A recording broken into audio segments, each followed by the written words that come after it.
Be? Be? Ayos Ay, po, may kuya. tatanong ko sana kung magkano yung utang ko dito. Yung utang nyo pa?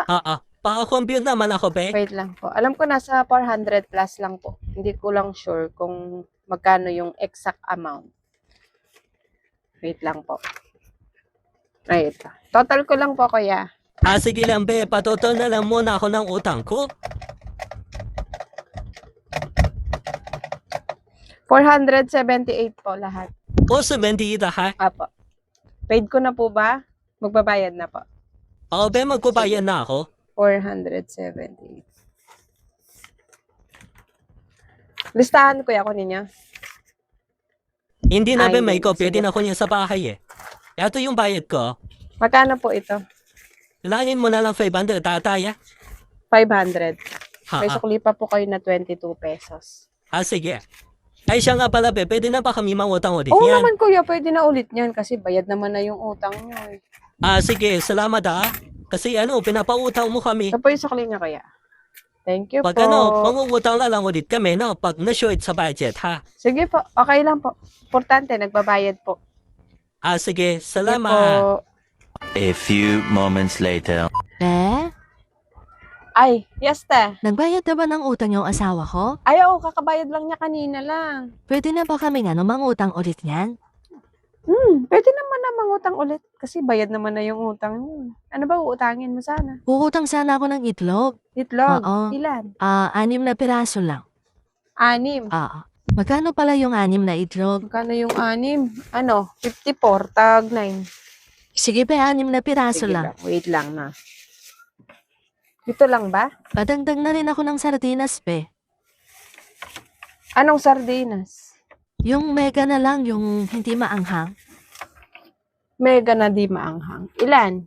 2 lang, be. Tag magkano? Tag 28 isa. Sige, 2 piraso lang. Okay na yan. Hindi maanghang, no?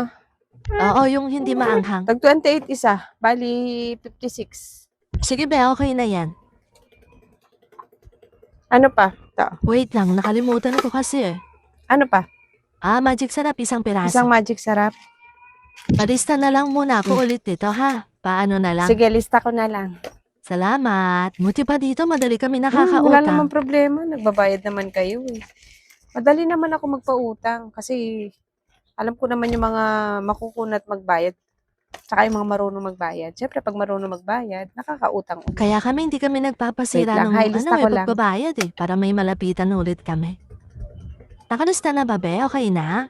Okay na, nakalista na. Tapos may pa cash in pala ako. Cash in. Oo, cash Magkano? in. 300. Dun mo na kukunin yung charge. Sa number ko. Sa number mo? Oo. Ito bayad, 300 Pero ka yan. naman pala, ba't ka pa nangutang? Panglaro ko lang yan. Huwag ka mag-alala. Magbabayad naman yung asawa ko, di ba? Inuuna pa yung cash in. Kaysa bayaran yung binili, may pera naman, utang pa. Ay, kapag naparami ko yung pera na yan, babayaran ko to. Ako yan tayo, inuuna nyo na naman yung laro nyo na yan eh. Sabi ko na sa inyo, tigilan nyo na yung kakalaro nyo ng ganyan. Naku, madalang lang naman yan. Libangan lang eh. I-cash in mo na lang ako. Pag Sige, nanalo ko, ika-cash in babayaran ko ko na din lang. yan. 290 lang, no? Kasi yung charge 10 piso. Sige be, pasuyo na lang ako ha sa number ko, no? Doon mo isend. Sige, ika-cash in ko na. Kailangan mo pa ng resibo? Kahit hindi na be, Hindi hintayin na. ko Sige, na lang. sasend ko na lang. Hintayin mo na lang. Sige, sige. Sige, thank you. Salamat. Uy, nauna pa yung cash in niya. May pera naman pala. Umutang pa. Inuna pa talaga yung utang bago nagpa-cash in. Mautak na babae na yun eh. Buti na lang nakapagbayad na yung asawa niya kanina.